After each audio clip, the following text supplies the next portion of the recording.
Welcome to LC Screen Talk. My name is Larry, and this is my review of As Above, So Below.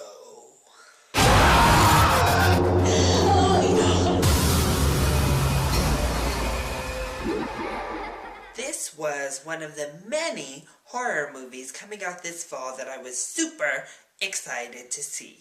So, this was kind of my kickoff to the fall horror season. And it didn't live up. This is more, hopefully, like an opening act to some stronger films to come. Now, I think the whole Catacombs idea was such a great premise to start with, and from there it just got pretty weird. But, as usual, let's go ahead and kick things off with the positives of the film. The biggest positive for me were the actors. I thought they were all super game for what was being thrown their way. Even the smallest, most expendable characters in the cast of people going down into the catacombs tried to make their stamp and make themselves relatable and interesting and make them at least somebody you cared about and cared to see live through the experience. And I will say there were a couple who really had, nothing to offer. And most all of the side characters had zero development. Actually, I would argue that all of our characters had basically zero character development. But the actors did a great job of making them pretty relatable and making them, as I said, game for the film and for what came. So they were invested, and when you see actors really embrace the material, it makes you embrace the material somewhat as well. So, good work, actors. I also think that it had a nice build-up. I thought the beginning of the film was really strong. It laid out a decent enough framework for what we were going to see coming, and then once we delved into the catacombs, it was a fun kind of start and a nice build-up. I thought the build-up was probably the best part of the entire film for me, and that's kind of sad, but also good, because I think in these kind of films, building up like that is needed. And then, as we continue through, I also think the sound design was really effective. The different sounds that were played were creepy.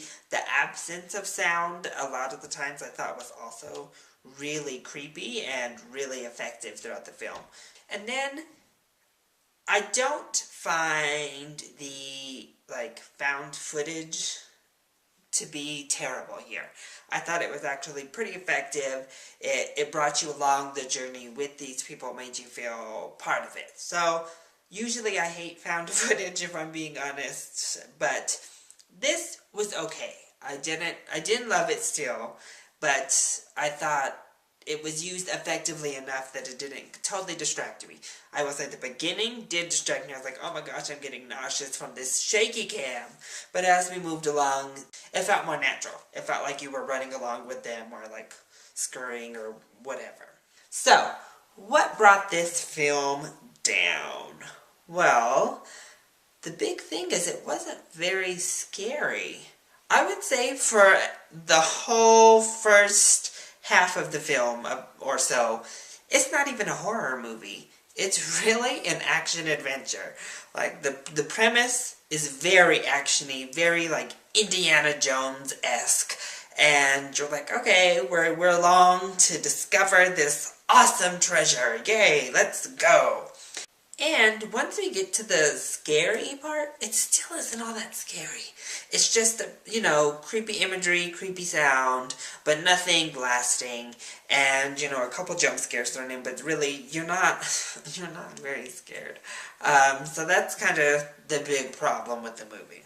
To go along with the creepy imagery and the creepy sounds that this movie actually did effectively, I do think it also was pretty effective with the claustrophobic feeling, but I think a movie that the director should have watched was The Descent, who really did the whole claustrophobia thing and put you in that claustrophobic feeling really well. And I think there are definitely scenarios in this film that really do it well and you feel trapped a little bit, but it could have capitalized that on so many more occasions. Because we're just, you're running around and it doesn't feel all that claustrophobic, and you're like, wow, hold on. We should feel locked in these Paris catacombs. And, we kind of just feel like we're running around free, So, I wish it would have capitalized that aspect even more, because that was such a huge advantage you have by setting your film in tunnels under the ground. That's a graveyard. Also, it doesn't make sense. It's based off of old mythology or old tales, and that's the basic premise, that she's on the hunt for this stone that her father was hunting for. So that's our driving force through the movie, is our main characters on the hunt for this stone.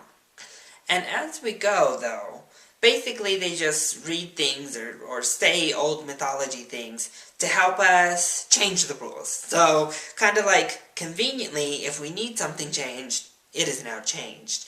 And it was really, like, whimsical and otherworldly in some of the things that it did. Now, I know this was like a devil movie. Like, the further you go down into the catacombs, basically, the closer you are to hell and the closer you are to the devil's playground. So, I knew it was going to be kind of crazy, because in the trailers you see some, like, crazy stuff that obviously will never happen inside of the catacombs. But it just started to be like, what really are the rules here? Because we're kind of just making things up as we go. And that was a little bit frustrating. And I think the ending just totally blew it for me. I hated the ending.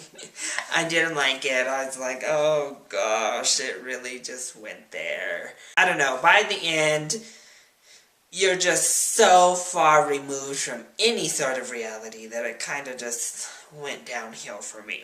And finally, some very contrived horror film writing and plot situations happen. Some very, like, what? Like, that made no sense. What's going on? Moments throughout, and then a lot of, what are you doing to the main characters? A lot of things happen just because the plot needs them to happen, and you're like, really? Are you kidding me? And the characters do a lot of things, because if they didn't do this really stupid thing, we would easily be able to get out of here, or do this, or do that. So, you're always frustrated. There's a couple parts in particular, but I'm not going to spoil them, that you are literally just like, that whole thing could have been avoided. Don't be stupid. Or, wow, the writers just shoehorned this in here to make sure our plot moved along. So, overall, I think As Above, So Below follows the trend of disappointing horror flicks of 2014. Just another one that looked great and had a great premise, but ultimately served as a letdown. I say this is definitely, you can wait for rental. If you just really need a scary movie fix, then matinee at best. But really, this one can wait. So, that has been my review of As Above, So Below. I hope you enjoyed this video. If you did, don't be scared to go ahead and click like and subscribe to my channel so you are up to date on all of my videos. As always, I love you all so much for your support. Thank you for watching, and I'll see you next time. Bye!